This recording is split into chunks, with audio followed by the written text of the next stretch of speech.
Hello friends, welcome back to my channel Indradipa lifestyle. আশা করছি তোমরা সকলে খুব ভালো আছো, আমরাও ভালো আছি। শুরু করতে চলেছি একটা নতুন ভিডিও। তো গতকাল তো গঙ্গা স্নান করে এসেছিলাম, আজ সকাল সকাল কিন্তু রেডি হয়ে গেছি। এমনি স্নান করে রেডি হয়ে গেছি, তারপরে পরে নিচ্ছি আলতা। কেননা যে কোনো শুভ কাজে তো আলতা পরতেই হয়, আর আলতা পরতে কিন্তু আমার ভীষণই ভালো লাগে। তো শাড়ি পরে আমি নিচে বসতে পারছিলাম না, তো উপরে বসে আলতা পরছিলাম। সেই কারণেই কিন্তু আমার বোন হাসছিল যে বিছানার পরে বসে বসে কে আলতা পরে। বিছানা তো নয়, এখানটায় আমরা বসার জন্যই রেখেছি।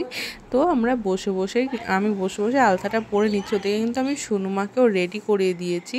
প্রথমে একটা আলাদা ড্রেস পরিয়েছিলাম, তারপরে আবার আমার সাথে ম্যাচিং করে ড্রেস পরিয়ে দিয়েছি। আর ড্রেস পরানোর পরে কিন্তু ও ঘুমিয়েও পড়েছে, কেননা ও স্নান করে ঘুমিয়ে পড়ে।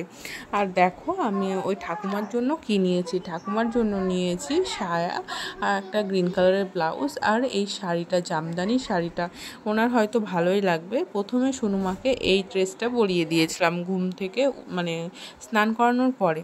আর এই যে 5টা ফল, 5টা মিষ্টি নিয়ে নিয়েছি। আর এই যে লাল চেলি দেখছো, এই লাল চেলিতে করেই বসেই কিন্তু সুনুমা প্রসাদ খাবে। তো এটা কিন্তু দুটো নেওয়া হয়েছে, আমাকে যেটা যেটা বলেছে আমি সেটা নিয়ে নিয়েছি।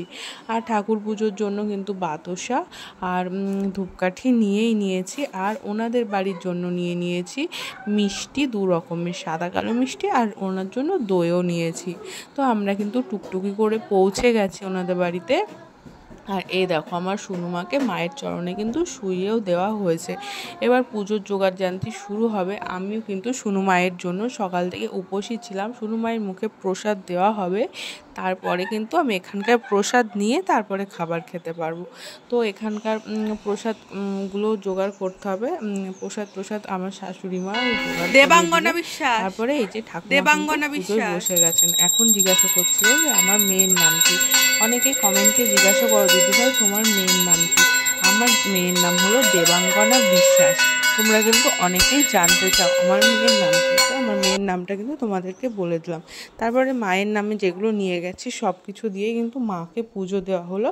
তারপরে পুজো দেওয়ার পরে দেওয়া হবে সুনুমায়ের মুখে প্রসাদ। আর ওনার বয়স হয়ে গেছে, তো সুনুমাকে নিয়ে ঠিকভাবে বসতে পারছিল না। তারপরে আমি বসিয়ে দিলাম।